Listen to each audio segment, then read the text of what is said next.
Hello friends, अब हम आगे आए हैं। जैसे हमने अपने आगे सेंटेंसेस बनाने सीखे थे बहुत इजी वे में। तुम घूमता हो, तुम पढ़ते हो, वे दोनों चाहते हैं, हम सब देते हैं। तो अब हम थोड़ा सा एक स्टेप और ऊपर बढ़ते हैं। आई होप कि आपको अब धीरे धीरे सिंगल सेंटेंसेस बनाने आ रहे होंगे, आप उनको समझ भी पा रहे होंगे। अगर नहीं भी बना पा रहे हो, अगर आपको इस तरह इजी सी कोई first line one line sentence आप देखते भी होंगे तो भी आपको शायद क्लियर हो जाते होंगे कि हाँ इसका क्या मीनिंग होगा। लेकिन कहीं पर आप अटकते होंगे कि इसमें ये एक ही मात्रा कैसे आ रही है, इसमें पीछे आन कैसे आ रहा है, ये सब कैसे हो रहा है। तो ठीक है, अभी हम पहले देखते हैं। जैसे हमारे पास एक सेंटेंस होता है, बंदर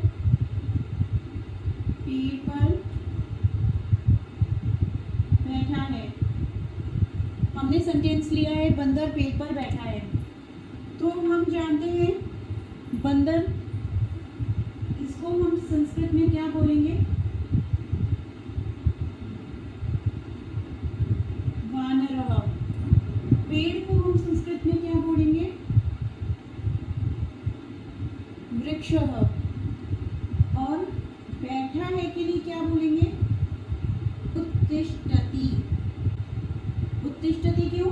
क्योंकि एक ही बंदर है, ये हमारा एक वचन को बता रहा है, तो इसलिए हमारा यहाँ पे आया उत्तिष्ठति। बंदर जो है वो हमारा एक है, तो इसलिए ये एक वचन को रिप्रेजेंट करेगा, तो हमारा जो धातु में चलेगा वो बनेगा उत्तिष्ठति। तो अभी हम इसकी फिर फॉर्मेशन करते हैं। यानी वानरः, पेड़ के लिए हम लिखेंगे वृक्षः,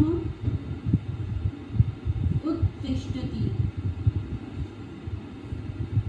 इसका एक बार फिर से अब हम हिंदी में अनुवाद लिखते हैं।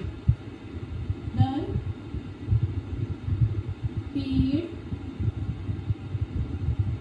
बैठा है। क्या आपको लगता है ये सेंटेंस एकदम करेक्ट है? मुझे तो नहीं लगता। क्यों? क्योंकि इसमें पर शब्द नहीं है। पर शब्द कहाँ है? ये तो इनकम्प्लीट सेंटेंस है। तो अब वृक्ष के लिए हमने तो वही वृक्ष के, पेड़ के लिए तो वृक्ष ही पढ़ा, तो पर के लिए तो हमने कुछ पढ़ा ही नहीं है। पर हम कैसे लिखेंगे? हम कैसे जानेंगे कि पर के लिए क्या है? तो उसके लिए हमें सीखने पड़ेंगे शब्द रूप। शब्द रूप, अब ये शब्द रूप क्या बोला है? शब्द रूप जैसे कि आपका होता है पर, में, का, के, से, के लिए। ये जो शब्द होते हैं हम इसको हिंदी में सेंटेंस को एक फॉर्म देने के लिए करते हैं। तो ये जो वर्ड्स होते हैं इसको हम मीनिंग क्या कहते हैं? प्रेपोजिशंस। हम इससे वेल नोन है हिंदी में भी, इंग्लिश में भी। इंग्लिश में हम इसे टू, फ्रॉम, इन, बिहाइंड, ये सब कहकर यूज़ करते हैं। लेकिन अब हम इसे संस्कृत में कैसे यूज़ करें? तो संस्कृत में जो इसका यूज़ है वो उस पर्टिकुलर शब्द के साथ में है जो जिसके साथ ये प्रेपोजिशंस यूज़ हो रहे हैं। जैसे यहाँ पर यूज़ हुआ है पेड़ पर, तो हम जो शब्द सीखेंगे वो पेड़ के लिए ही सीखेंगे। तो इतना क्लमजी करने से मैं आपको एक थोड़ा सा इजी वे में शब्द रूप पहले सिखाती हूँ। हमारा जो शब्द रूप होगा, हमारे जो शब्द रूप होते हैं, अभी बताया कि ये प्रेपोजिशंस, जो भी आपका कर्ता हो या आपकी क्रिया हो, अगर उसके साथ में प्रेपोजिशन लग रहा है तो उसके लिए हमारा शब्द रूप यूज़ होगा।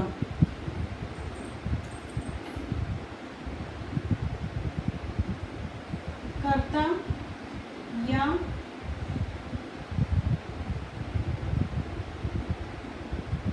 के साथ अगर प्रेपोजिशन यूज़ होगा तो हम क्या यूज़ करते हैं?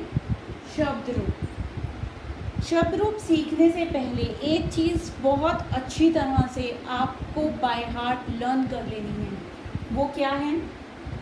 इसको आप एक सॉन्ग बनाकर या आप उसको रोज़ 10 टाइम्स, जैसे आपने 2 का टेबल 3 का टेबल लर्न करा था बचपन में, वैसे ही आप इसको ज़रूर ज़रूर ज़रूर बाय हार्ट आप उसको लर्न करें। वो क्या है, वो सीरीज़ आपकी सीरीज़ है एक, जिसको हम बोलते हैं कर्ता ने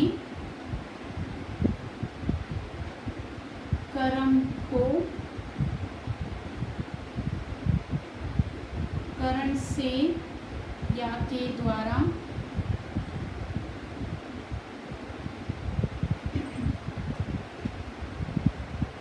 संप्रदान के लिए अपादान से अलग संबंध का के की अधिकरण ने या पर संबोधन हे हरे। ये जो सीरीज़ है आपको बहुत अच्छी तरह से लर्न करनी होगी। कर्ता ने कर्म को करण से संप्रदान के लिए अपादान से अलग संबंध का के की अधिकरण में पर संबोधन हे हरे। इसको आप रोज 10 टाइम्स आप बिना भूले आप इसको लर्न करो। आपको सेंटेंस समझने में बनाने में 1% भी दिक्कत नहीं आएगी। पता है ये थोड़ा सा 5th क्लास के स्टूडेंट्स के लिए थोड़ा जल्दी है, लेकिन अगर थोड़ी सी कोशिश करें तो ये सीख सकते हैं, हम समझ सकते हैं, लर्न कर सकते हैं।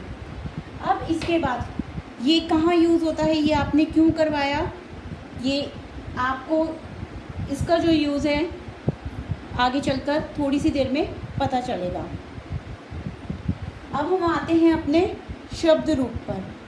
जो हम शब्द रूप अभी जो आपको सिखाएंगे, जिस लेवल पे अभी हम चल रहे हैं, उस लेवल पे जो शब्द रूप होगा वो सिर्फ़ और सिर्फ अभी हम सीखेंगे पुल्लिंग के लिए।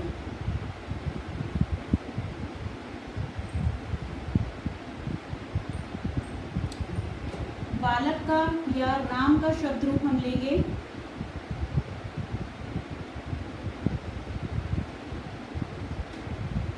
रामा, मतलब वो श्री रामचंद्र जी नहीं, रामा किसी का नाम हुआ जी, क्योंकि हम जो कर्ता अभी हम सीखेंगे कर्ता के लिए, जो हम शब्द रूप सीखेंगे कर्ता विद प्रेपोजिशंस,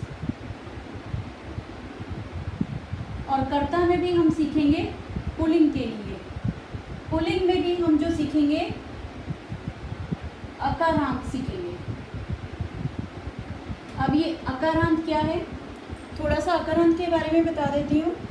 जैसे हमने यहाँ पे वर्ड लिखा रामः या बालकः या वृक्षः, आपने जब वर्ण विच्छेद वगैरह सीखी होगी, अपनी हिंदी में देखी होगी, तो उसमें देखा होगा जब हम राम शब्द लिखते हैं तो उसका वर्ण विच्छेद होता है र जमा अ जमा म जमा आ।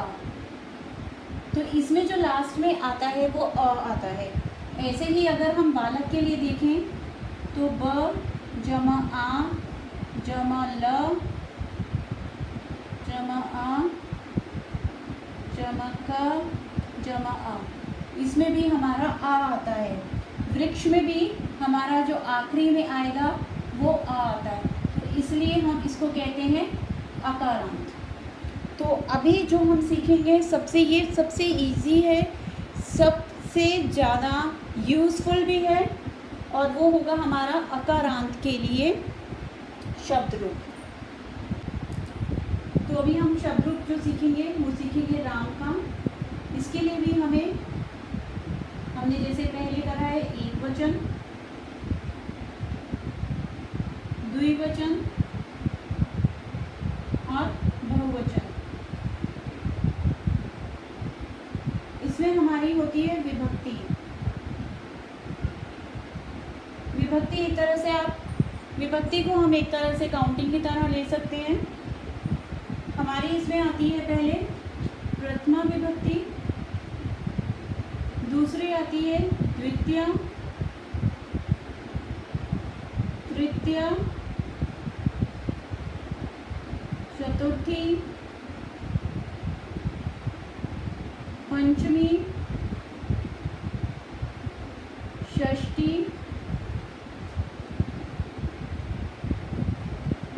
सप्तमी, संबोधन। आज जो हम ये सीख रहे हैं एक तरह से ये संस्कृत का एक हार्ट है कि जिसको सीखना बहुत बहुत बहुत ज़रूरी है। इस टेबल को आपको एक बारी में लर्न करने से या 5 बारी में लर्न करने से नहीं होगा, इसको आपको लिख कर भी देखना है। आपको इसको बहुत ज़्यादा बार प्रैक्टिस करनी है। जैसे आपको एक कर्ता की प्रैक्टिस करनी है, जो भी हमने कारक करा, कर्ता ने कर्म को करण से, और उसी तरह आपको इसकी भी प्रैक्टिस करनी है।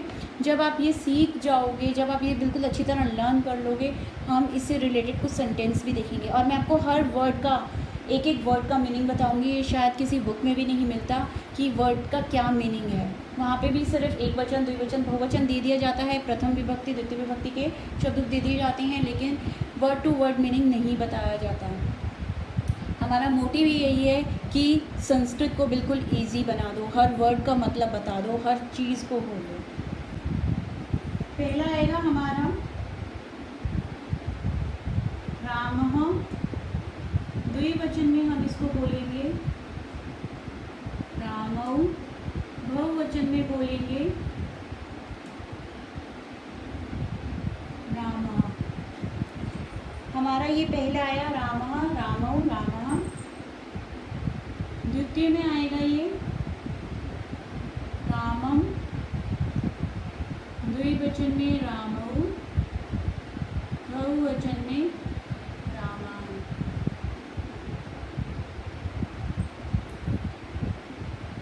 तृतीय में बनेगा रामेण, तृतीय में बनेगा रामेण, रामाभ्याम, रामये। चतुर्थी विभक्ति के लिए आएगा ये रामाय,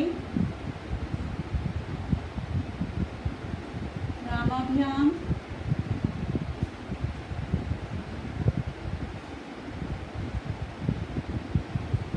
रामाभय। पंचमी के लिए आएगा रामात, फिर से रामाभ्याम,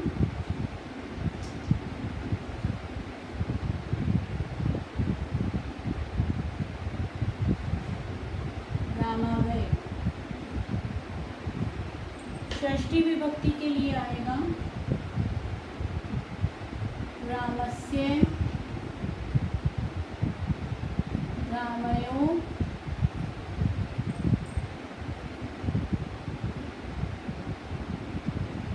रामानाम।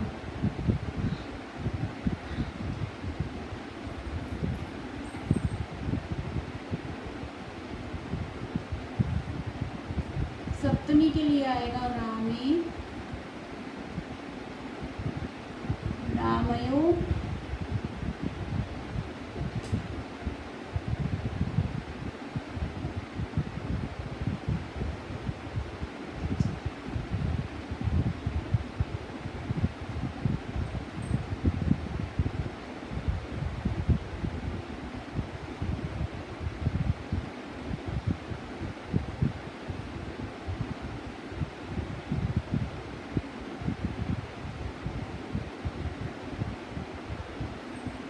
ये बनता है हमारा रामा, रामौ, रामा, रामम, रामौ, रामान, रामेण, रामाभ्याम, रामये, रामाय, रामाभ्याम, रामभय, रामात, रामाभ्याम, रामभय, रामस्य, रामयो, रामाणाम, रामे, रामयो, रामेषु, हे राम, हे रामो, हे रामः।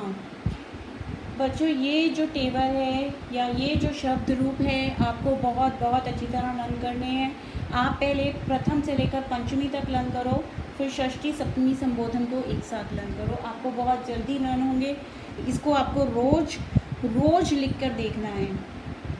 अगर आपको ये लगने भी लगे कि मुझे अब तो याद हो गया, मुझे लिखने की ज़रूरत नहीं है, नहीं तो ये आप गलत सोच रहे हैं। आपको लिखने की बहुत बहुत बहुत ज़रूरत है इसको। अब अगर मैं आपको इसका मीनिंग बताऊं, तो अभी हमने थोड़ी देर पहले हमने करा था यहाँ पर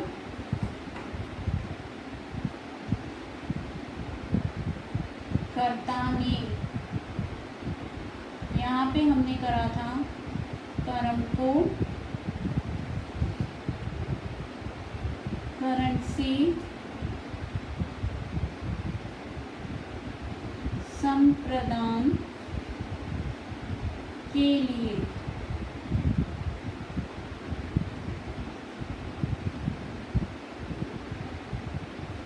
अपादान से, ये अलग की फॉर्म में आता है,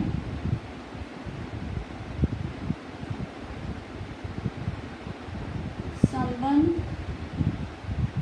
का के की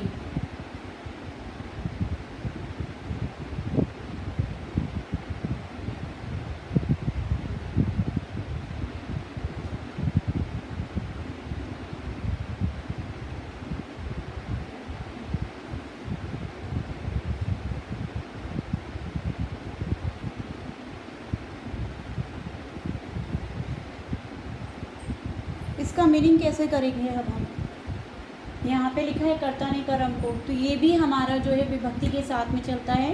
पहले प्रथम में आता है हमारा कर्ता ने, द्वितीय में आता है हमारा कर्म को, तृतीय में आता है करण से, चतुर्थी के लिए आता है संप्रदान के लिए, पंचमी में आता है अपादान से अलग, षष्ठी में आता है संबंध का के की, सप्तमी में आता है अधिकरण में पर, संबोधन में आता है हे हरे। तो इसका मीनिंग क्या हुआ? इसमें इसका मीनिंग है कि राम, रामः, इसका मीनिंग हुआ राम ने। इधर राम जो होगा वो हमारा कर्ता की तरह चलेगा, यानी नाउन, कि राम ने पेड़ पर पत्थर मारा, तो यहाँ पर राम ने, तो कैसे लिखेंगे हम? सीधा रामः। या हम ये बोले कि बंदर पेड़ पर बैठा है, तो क्या लिखेंगे? वानरः। अगर हम वहीं पर बोलते हैं दो बंदर पेड़ पर बैठे हैं, तो उसके लिए कैसे आएगा? रामो, क्योंकि वहाँ पे वो क्या है? कर्ता है, आपके सब्जेक्ट की तरह काम करेंगे। जो ये है, ये हमें क्या बताता है? सब्जेक्ट के बारे में बताता है। इधर जो हम पहुँचते हैं तो यहाँ पे हमारा ऑब्जेक्ट के लिए बताता है रामम, राम को। जैसे मैंने राम को पुस्तक दी, मैं विद्यालय को जाता हूँ, तो यहाँ पे रामम मतलब राम को। यहाँ पे आता है राम ने, यहाँ पर आता है राम को।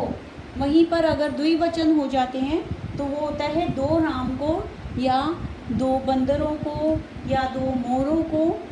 यहाँ पर बहुत सारे हों तो रामान, यानी बहुत सारे, अगर राम हो, बहुत सारे बच्चे हों तो बच्चों को। इसी तरह तृतीय हमें कहता है राम से, या राम के द्वारा।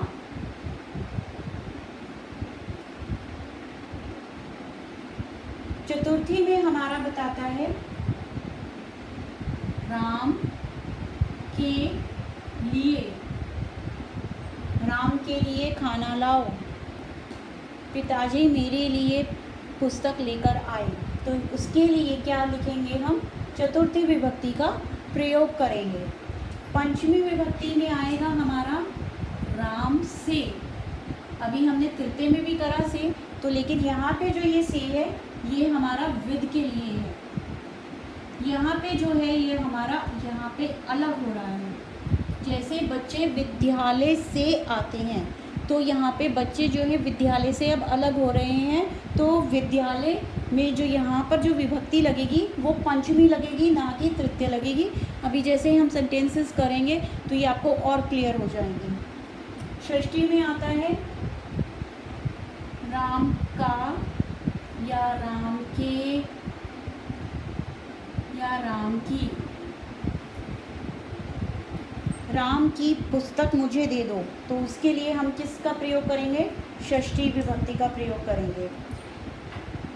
राम में या राम पर। तो यहाँ पर हमारा जब में और पर का प्रयोग होना होगा तो हमारी सप्तमी विभक्ति लगेगी। क्यों? क्योंकि यहाँ पे हमारा अधिकरण जो है वो सप्तमी पर आ रहा है और वो कहता है में और पर। संबोधन ये हमारा कहता है हे हरे। अगर हमें जैसे किसी से पूछना है, मान लो टीचर आपसे पूछता है कि श्रुते गिव मी योर आंसर, तो कैसे इसको संस्कृत में बोलेंगे? हे श्रुते, आप अपना आंसर या अपना प्रश्न, अपना उत्तर बताइए। तो उसमें हम हे राम से प्रयोग करते हैं, हे राम। तो इसी तरह ये तो सिर्फ हमने राम का एक एग्जाम्पल लिया है। अगर हमारा विद्यालय हुआ, वृक्ष हुआ, या कुछ भी एनीथिंग, जो भी हमारा कर्ता हो, जो भी हमारा सब्जेक्ट होगा या नाउन होगा, जो जिसके साथ में हमारी प्रेपोजिशन लगेगी, उसका जो रूप है वो इस तरह, उसके लिए जो हम वर्ड्स हैं वो इस तरह यूज़ करेंगे। आपको सिर्फ़ और सिर्फ ये टेबल याद करनी है। आपकी पूरी आपकी काफ़ी हद तक जो संस्कृत है वो इसमें कवर होती है। लेकिन ये याद रखिए, ये सिर्फ अकारांत शब्द के लिए है, जो है राम शब्द या बालक शब्द, जिसमें अ का प्रयोग होता है आखिरी में। अभी हम जैसे जैसे स्टेप्स आगे बढ़ेंगे वैसे वैसे और भी हम शब्द रूप करेंगे, लेकिन सबसे पहले आपके लिए लर्न करना बहुत ज़रूरी है। सबसे पहले कर्ता ने कर्म को करण से करिए, उसके बाद ये विभक्ति के साथ में आप प्रथम विभक्ति रामा फिंगर्स पे लर्न करिए। पहला रामा रामौ रामा, दूसरी रामम रामौ रामान, तीसरी रामेण रामाभ्याम रामये, चतुर्थी रामाय रामाभ्याम रामाभय, पंचमी रामात रामाभ्याम रामाभय, षष्ठी रामस्य रामयो रामाणाम, सप्तमी रामे रामयो रामेषु, संबोधन जो है हे रामो हे रामा हे रामा। आपको इस तरह ये विभक्ति के साथ में आपको लर्न करना है, ताकि कहीं पर भी हमारा कुछ भी प्रपोजिशन का जब वर्ड आता है तो हम उसको अपनी फिंगर्स के अकॉर्डिंग हम बता सकें कि ये इस विभक्ति का है और इस पे अब ये वाला शब्द रूप का प्रयोग हो रहा है, तो ये शब्द हमारा आएगा। तो अभी हमने सीखा शब्द रूप के बारे में कि ये शब्द रूप कैसे यूज़ होते हैं, कि मतलब अगर आपके साथ में कोई करता है या क्रिया है, उसके साथ में अगर आपके प्रपोजिशंस आएंगी तो उसके लिए हमें शब्द रूप देखने पड़ेंगे। अभी जो हमने शब्द रूप सीखा है वो पुल्लिंग का आकारांत सीखा है। इसके अब हम एग्जांपल्स देखेंगे कि इसको कैसे यूज़ करते हैं। आपने बता तो दिया कि हाँ भाई ये राम ने, दो राम ने, या राम को राम से, लेकिन कैसे हम इसको वाक्य में कैसे देखें? हमें तो ऐसा कुछ अटपटा सा लग रहा है समझने में। तो देखो, इसका वाक्य देखो, जैसे अगर हमारे पास होता है एक वचन और यानी प्रथमा विभक्ति, तो इसमें अगर मुझे वाक्य है मेरे पास में राम खेलता है, यहाँ पे जब हमारी प्रथमा विभक्ति थी तो हमारा शब्द रूप था रामः रामौ रामा। ये कहता था कर्ता ने, यानी अगर आपका जो सब्जेक्ट है वो कार्य कर रहा है, वो वर्ब को परफॉर्म कर रहा है, तो अब इसमें हमारा आएगा राम खेलता है, तो इधर सब्जेक्ट क्या है? हमारा राम है, और ये राम ने यानी राम कर रहा है ना कार्य को, तो इसके लिए हमारा ये बन जाएगा, ये प्रथमा विभक्ति में आएगा और इसका सेंटेंस बनेगा रामः क्रीडति। ऐसे ही हम एक और एग्जाम्पल देखते हैं, जैसे कि बालक जाता है, इसमें भी हम कैसे बनाएंगे? अब हमें सिर्फ हमने ये जो शब्द रूप करे सिर्फ राम के लिए शब्द रूप नहीं है, ये शब्द रूप हमारा जो भी सब्जेक्ट होगा उसको परफॉर्म करने के लिए है। तो इधर अब जो जाने का कार्य है वो किसके द्वारा हो रहा है? बच्चे के द्वारा हो रहा है, यानी इसमें जो बालक है वो सब्जेक्ट है, तो इसलिए हम इसके लिए हम लगाएंगे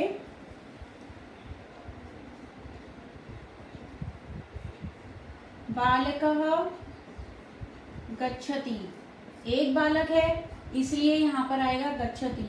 ये आपने जब हमने धातु रूप करी थी तब उसमें भी सीखा था कि प्रथम पुरुष में हमारा जो आता था स आता था, स तौ ते, तो उसमें हम यहाँ पे लिखते थे क्रीडति क्रीडतः, क्रीडन्ति। तो अब यहाँ पे सा ना होकर इसकी जगह क्या है, बालक है, यानी बालक का रूप जो है इसमें आएगा रामः, यानी बालकः, और एक है तो इसलिए क्रीडति, क्रीडति की जगह वो जाने का काम कर रहा है, तो यहाँ पे हमारा बनेगा गच्छति, बालकः गच्छति। ये तो हुआ हमारा एक वचन के लिए। अब दो वचन में कैसे, द्विवचन में कैसे यूज करेंगे? द्विवचन के लिए अब हम देखेंगे, द्विवचन में ही हम पहले प्रथमा विभक्ति को ही देखेंगे कि यानी अगर दो जने हैं, अगर मेरे पास यहाँ पे एक बच्चा जा रहा है, उसकी जगह अगर दो बालक जाते हैं, दो बच्चे जाते हैं, तो इधर हमारा द्विवचन, द्विवचन में क्या कहता है ये, रामौ, तो यहाँ पे क्या आ जाएगा हमारा बालकौ। अब द्विवचन में हमारी जो धातु थी वो क्या कहती थी, क्रीडतः, तो यहाँ पे जाने में हमारा लग जाएगा गच्छतः। अगर आपने इस सब की प्रैक्टिस अच्छी तरह करी होगी धातु रूप की, तो अभी आपको ये याद हो चुके होंगे कि एक वचन, द्विवचन और बहुवचन में प्रथम पुरुष जो है वो कैसे चलता है। तो यहाँ पे हमारी प्रथमा विभक्ति है, तो और प्रथमा विभक्ति में हमने द्विवचन में लिया तो बालकौ, और द्विवचन आया है तो उसकी वजह से धातु रूप में भी हम द्विवचन देखेंगे प्रथम पुरुष का, क्रीडतः, तो यहाँ पे आ गया हमारा गच्छतः। अब अगर यही हमारा बहुवचन में हो तो हम कैसे देखेंगे, अगर ये हमारा था द्विवचन, ये हमारा एक वचन, अभी अगर हमारा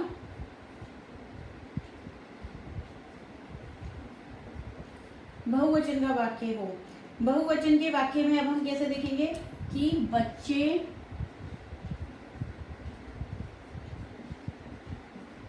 जाते हैं, बच्चे जाते हैं, यानी बहुत सारे बच्चे हो गए, दो से ज़्यादा बच्चे, हमें नहीं पता कितने बच्चे हैं, लेकिन हमें इतना पता है कि दो से ज़्यादा बच्चे होंगे, तो इसके लिए हमारा जो सेंटेंस बनेगा बहुवचन है, बहुवचन में रामः आता था, तो यहाँ पे हम लगाएंगे बालकाः।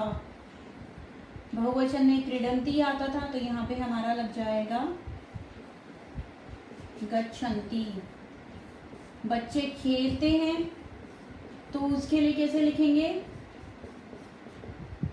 क्रीडन्ति।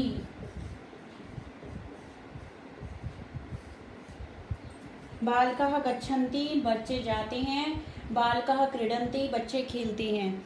तो अभी हमने यहाँ पे प्रथमा का सीखा कि प्रथमा में एक वचन, द्विवचन और बहुवचन को किस तरह यूज करना है।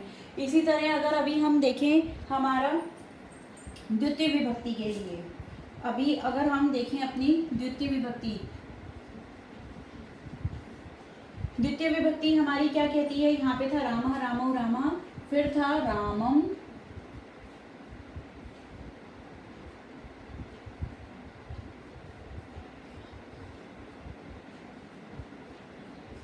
रामौ, रामान। हमारी द्वितीय विभक्ति के लिए क्या आया था, रामम, रामौ, रामान। ये क्या कहता है, ये कहता है कर्म को, ये किसको डिनोट करता है, कर्म को, यानी राम को। ये आएगा एक वचन के लिए राम को, दो वचन, द्विवचन के लिए दो राम को, और बहुवचन के लिए अगर बहुत सारे राम होंगे तो राम को। कैसे यूज करेंगे अब हम इसको, जैसे कि यहाँ पर हम लिखते हैं बच्चा घर को जाता है, बच्चा यानी बच्चा घर को जाता है, इधर हमारा सब्जेक्ट क्या है, बच्चा, और ऑब्जेक्ट क्या है हमारा यहाँ पे घर, घर को, यहाँ पे ये ऑब्जेक्ट की तरह बिहेव कर रहा है, यानी ये कर्म, कर्ता ने कर्म को, यहाँ पे को, बच्चा सब्जेक्ट है, बच्चे ने काम करना है, तो इसका रूप कैसे चलेगा, रामः, तो यहाँ पे आ जाएगा बालकः।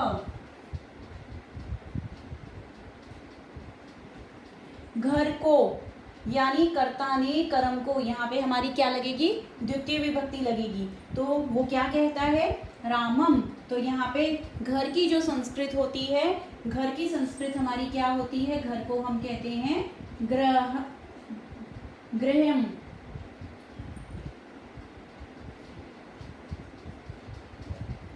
गृहम ये हमारा नपुंसकलिंग वर्ड है। पुल्लिंग स्त्रीलिंग नपुंसकलिंग वर्ड होते हैं। आपको शुरू में भी मैंने बताया था, जो दोनों के लिए यूज़ होते हैं वो नपुंसकलिंग वर्ड होते हैं। तो गृह जो घर है वो संस्कृत में नपुंसकलिंग वर्ड है, उसको कहते हैं गृहम। अब इधर ये है घर को, यानी यहाँ पे आएगा पीछे म में हलंत, तो यहाँ पे ये बन जाएगा गृहम। बालिका गृहम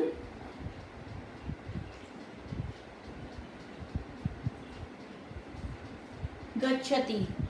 यहाँ पे एक ही बच्चा जा रहा है, इसलिए यहाँ पर एक वचन का प्रयोग होगा, यहाँ पे बन जाएगा गच्छति गृहम। अब आप कहोगे घर की भी आपने गृहम बताई, को के लिए भी यहाँ पे यही है। तो यहाँ पे जो नपुंसकलिंग वर्ड होता है उसमें माँ में जो हलंत है वो पहले से ही लगा होता है, और हमारी द्वितीय विभक्ति भी माँ में हलंत लगाने के लिए कहती है, तो इसलिए गृहम का यहाँ पर गृहम ही रहेगा। अगर इसकी जगह कुछ और होता, जैसे कि हम लेते हैं यहाँ पर बच्चे को, तो यहाँ पे हो जाता हमारा बालिकाम। अगर हम शब्द लेते बच्चे को, तो यहाँ पे हमारा हो जाता, बच्चे के लिए हमारे पास बालक शब्द होता है और को के लिए यहाँ पे आ जाएगा बालिकम। तो हमें ये नहीं देखना कि हाँ भाई हमारा जो पहले से ही वर्ड है वो माँ है तो एक और माँ लगा दे, नहीं, वो गृहम का गृहम ही रहेगा। यहाँ पर पुल्लिंग में यहाँ पे माँ लग जाएगा, इसी तरह स्त्रीलिंग में भी होगा। अभी हम जैसे जैसे सेंटेंस की तरफ बढ़ते चले जाएंगे, आपके सारे डाउट्स और धीरे धीरे क्लियर होते चले जाएंगे। तो अभी आपको समझ में आया द्वितीय विभक्ति एक वचन में कैसे लिखेंगे हम सेंटेंस को। अगर बच्चा घर को जाता है, बालिका गृहम गच्छति। अच्छा, अभी हम इसका लेते हैं द्विवचन। अगर हमारे पास हो द्विवचन, यानी हम क्या बोले, दो बच्चे घर को जाते हैं। अब यहाँ पे आप ध्यान दो, जो बच्चे हैं वो कितने हैं, दो हैं। तो यहाँ पे कैसे बनेगा, दो बच्चे हैं, सब्जेक्ट जो है हमारे दो हैं, तो यहाँ पे हम क्या लेंगे, बालिकौ।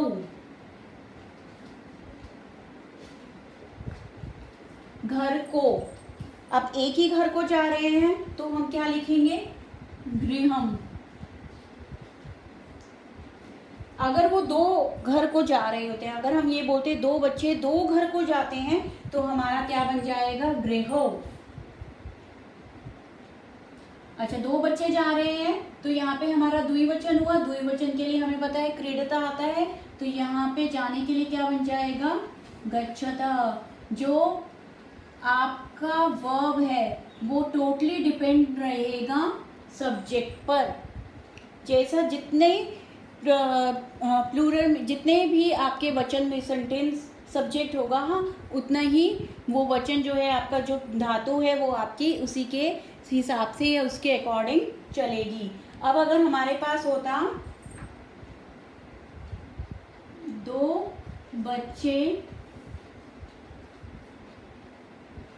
दो घर को जाते हैं, तो इसमें जो हमारा सेंटेंस है वो कैसे फॉर्म होता, उसके लिए हम लिखते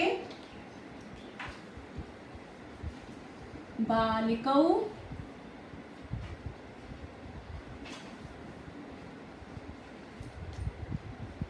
गृहे गच्छतः।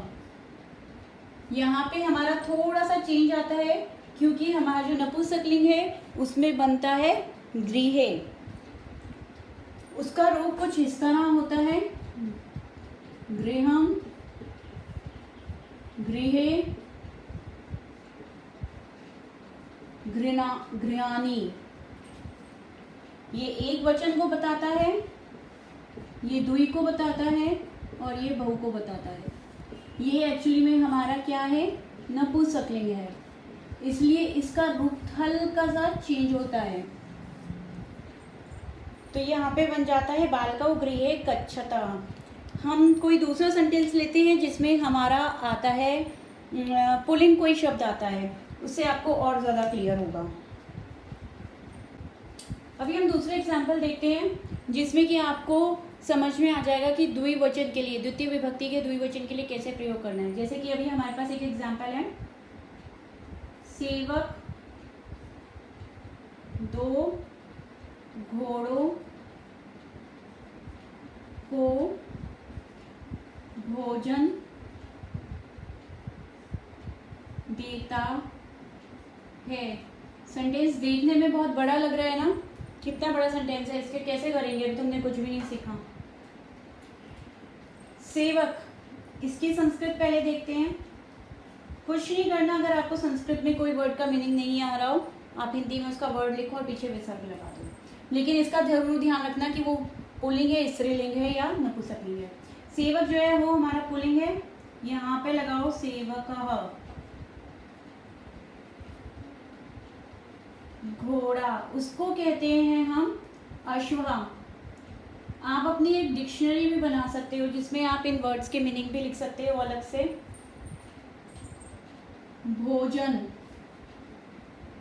भोजन को हम बोलते हैं भोजनम। भोजनम क्यों कहेंगे, क्योंकि ये भी एक नपुंसकलिंग वर्ड है।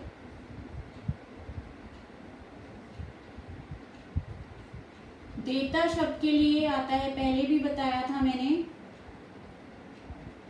यच शब्द आता है देना शब्द के लिए, टू गिव। अब इसका प्रयोग करना सीखते हैं हम कि इसका प्रयोग कैसे होगा। यहाँ पे है सेवक, सेवक जो है वो हमारा क्या है, सब्जेक्ट है। तो इसके लिए यहाँ पे पहले एक ही सेवक है, तो यहाँ से बन जाएगा सेवकः। दो घोड़ों को देता है को, तो यहाँ पे ये हमारा क्या कहता है, कर्ता ने कर्म को। तो यहाँ पे दो घोड़ों को किसके साथ में आ रहा है, द्वितीय विभक्ति। अब कितने घोड़े हैं, दो घोड़े हैं, तो दो के लिए क्या आ जाएगा, रामो। तो लेकिन हमारा वर्ड शब्द क्या है, घोड़ा। तो घोड़े के लिए हमने देखा था यहाँ पे क्या लिखा है, अश्व। तो यहाँ पे आ जाएगा अश्व। क्यों, क्योंकि यहाँ पे हमारी ओ की मात्रा है। तो यहाँ पे हम लिखेंगे सेवकः अश्वौ, दो घोड़ों को के लिए हमने लगा दी ओ की मात्रा। और भोजन, भोजन के लिए हमने लिखा है भोजनम। देता है, अब देता है किसके अकॉर्डिंग चलेगा, सब्जेक्ट के अकॉर्डिंग। सब्जेक्ट हमारा, सब्जेक्ट में कितना वचन है, एक वचन। तो एक वचन के लिए हमारा क्या बन जाएगा यहाँ पर, यच्छति। सेवकः अश्वौ भोजनम यच्छति। इसी तरह अगर सेवक बहुत सारे घोड़ों को भोजन देता है तो फिर उसके लिए क्या बन जाएगा, ये हमारा द्विवचन के लिए था। अब हमारा अगर हमें बहुवचन के लिए बनाना है तो सेवकः, बहुवचन के लिए क्या आएगा, बहुत सारे घोड़े हैं तो रामान, यानी अश्वान। सेवकः अश्वान भोजनम। एक ही सेवक दे रहा है तो इसलिए यहाँ पर आएगा हमारा, ये हमारा एक वचन ही होगा। क्यों, क्योंकि यहाँ पे हमारा जो सब्जेक्ट है वो भी क्या है, हमारा एक वचन। यहाँ पे भी जो सब्जेक्ट है वो हमारा क्या है, एक वचन में। तो इसलिए जो यच्छति है वो हमारा एक वचन। It all depend upon the subject. सेवक के ऊपर डिपेंड करेगा आपका यच्छति। अगर बहुत सारे सेवक होंगे तो यहाँ पे बन जाएगा सेवकाः यच्छन्ति, सेवकाः यच्छन्ति, क्योंकि बहुत सारे सेवक हो जाएंगे। अब हम अपना चलते हैं थोड़ा सा तृतीय विभक्ति के ऊपर। मैं आपको भी सारी विभक्तियों के एग्जाम्पल्स देके नहीं समझाऊंगी, हम उसको धीरे धीरे अपने चैप्टर्स के साथ में सीखते चले जाएंगे।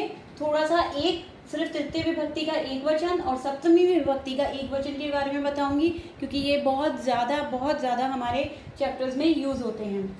अभी हमारा जैसे आता है, ये हमने करा था द्वितीय विभक्ति के लिए,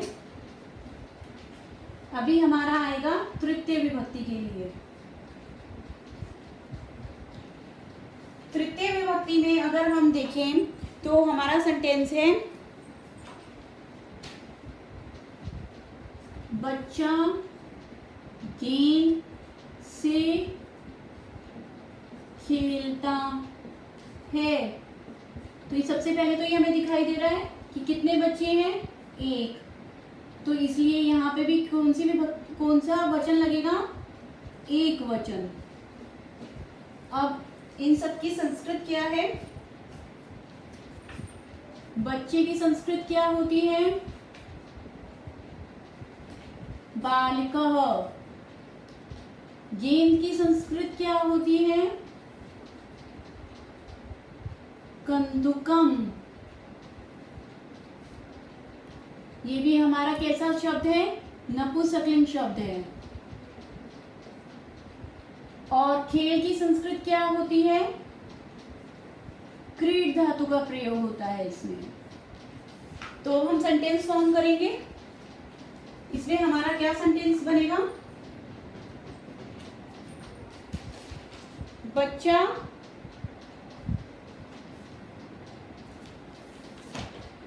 बच्चा यानी बालिकः, एक बच्चा है, बालिकः गेंद से।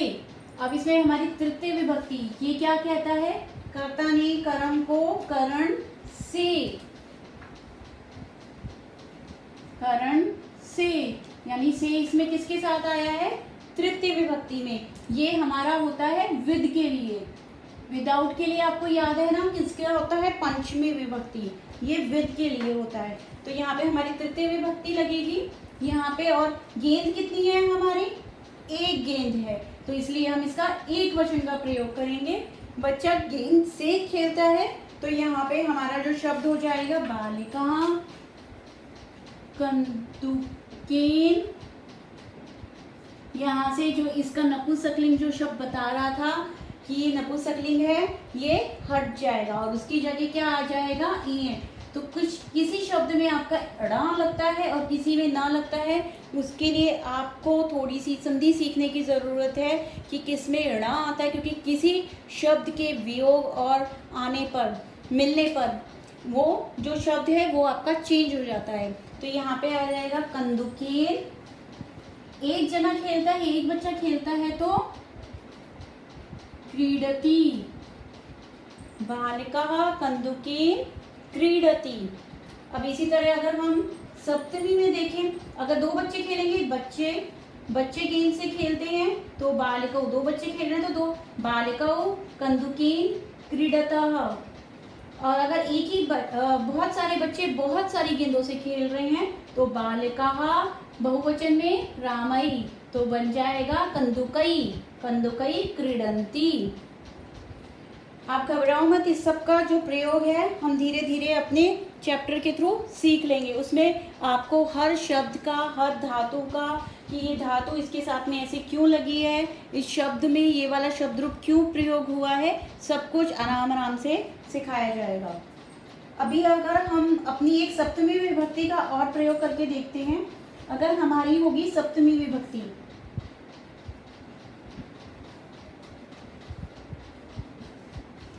सप्तमी में ध्यान दिए, रामे रामयो रावणा, ये क्या कहता है, अगर आपको याद हो तो ये कहता है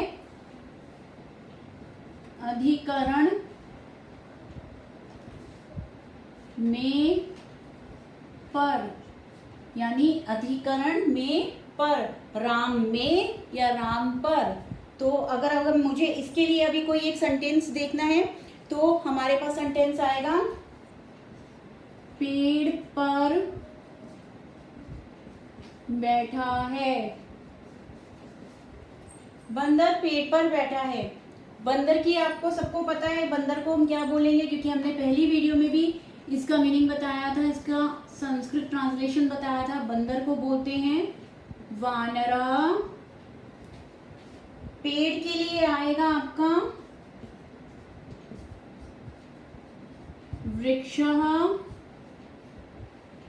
बैठने की संस्कृत होती, बैठने के लिए यूज होता है तिष्ठ धातु। तो इसकी अब हमें अगर संस्कृत ट्रांसलेशन करनी है तो वो क्या बनेगी हमारी संस्कृत में?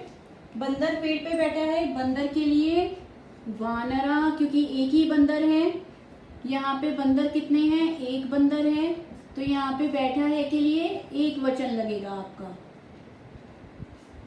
तो यहाँ पे वानरा पेड़ पर, पेड़ की तो संस्कृत हमें पता है वृक्ष, लेकिन पर के लिए क्या लगाएंगे? सप्तमी विभक्ति कहता है पर, तो यहाँ पे आ जाएगा वृक्षे।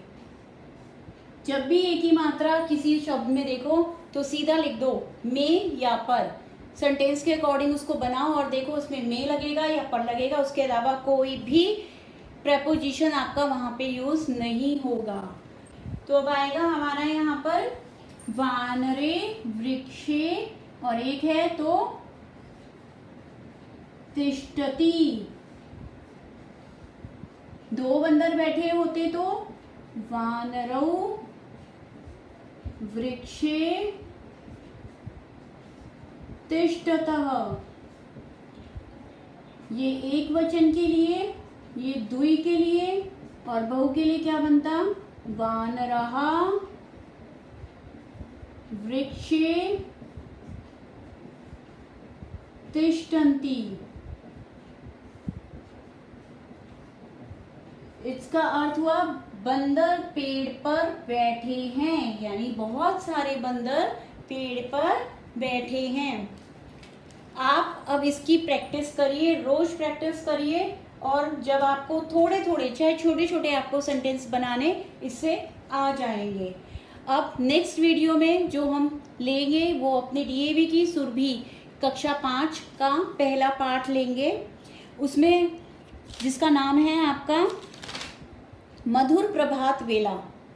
इसके बारे में हम एक एक वर्ड का मीनिंग समझेंगे, उसमें क्यों आया, कैसे आया, हर चीज़ हर प्रकार से आपको यूज़ करके बताएंगे।